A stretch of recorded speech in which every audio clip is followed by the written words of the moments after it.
белисимо, подресенто, шмаркантно. В Италия ме учиха да чукам елегантно. Бело белисимо, шмарканто, подресенто. Преди 2 години изпуших едно Нинтендо. В главата ми въртят се само ученички, в час по български чета на срички. Тройки, четворки, петици и шестици. Чуя ли звънеца, отивам за мекици. Направо открачвам, жегата е жестока. Мисля за басейни, пък у нас как ми тропа. Не мога да издържам на това напрежение. Намирам с пищови за всеки изпит решение. Всяко междучасие коридори обикалям. Все едно съм дошъл килограми да свалям. По физическо обичам да бягам 6 метра. С цигара в уста и на слушалки слушам Петра. 3 години чакам да взема парички, обаче ги дават на пълните шестички. В горещия следобед прибирам се у нас. Не ме търси сутрин преди втория час.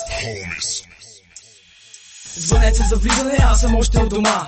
Грях е да се става толкова рано сутринта. От снощи още ме боли главата. В час не мога да фокусирам госпожата. Голямо междучасие, време за кафе. А пича в пушалнята закусва с амфе. В коридора само крясъци и викове. От толкова напрежение получавам тикове. Отивам на лавката, вземам си дъвката. Минава за рибена зайка, ебати мръвката. Гонят ме даскалите от училище на двора. А след това, братле, пролет на умора. Имам чувството, че скоро ще се разпадна. Чудя се след даскал, кое кафе е да нападна. Яш череши, после в кенефа напани. Както казва Криско, моите набори са лакоми. Бело белисимо, подресенто, шмаркантно. В Италия ме учиха да чукам елегантно. Бело белисимо, шмарканто, подресенто. Преди 2 години изпуших едно Нинтендо. Бело белисимо, подресенто, шмаркантно. В Италия ме учиха да чукам елегантно. Бело белисимо, шмарканто, подресенто. Преди 2 години изпуших едно Нинтендо. С неизвинено отсъствие ми започва песента. Когато дойдат зайците, идва и есента. Гимназията, братле, ми даде супер дисциплина. Наизуст научих всичките кафета за година. Прибрах се в 10-ти клас на копеле от дома.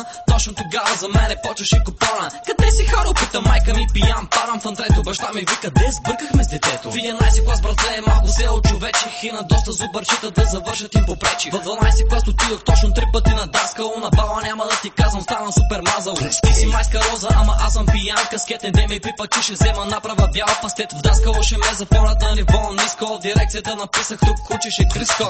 Бело белисимо, подресенто, шмаркантно. В Италия ме учиха да чукам елегантно. Бело белисимо, шмарканто, подресенто. Преди 2 години изпуших едно Нинтендо. Бело белисимо, подресенто, шмаркантно. В Италия ме учиха да чукам елегантно. Бело белисимо, шмарканто, подресенто. Преди 2 години изпуших едно Нинтендо. Влизам първи час, пак лудницата е голяма. Място за ученици в ръцете ми няма. Трябва да призная, че се чувствам добре, когато отново дойде до годишното спане. Сядам аз на стола и започвам да мечтая как с даскалката по етика ще си играя. Естествено отварям и се драскам в тетрадката. Ко мисли ги Криско, са днеска за ребятката. Не съм получавал доста време шестици. Някой взима стипендии, други взимат терлици. За сметка на това има момичета тъсни, които ти се дава след като чуят твоите песни. Излизам да опъна една цигара в градинките. Мечтая си да пикна на живо адреналинките. Ако даваха стипендия, брато, за най-глупави. Щях да съм човека с най-много мини купари. Бело белисимо, подресенто, шмаркантно. В Италия ме учиха да чукам елегантно. Бело белисимо, шмаркантно.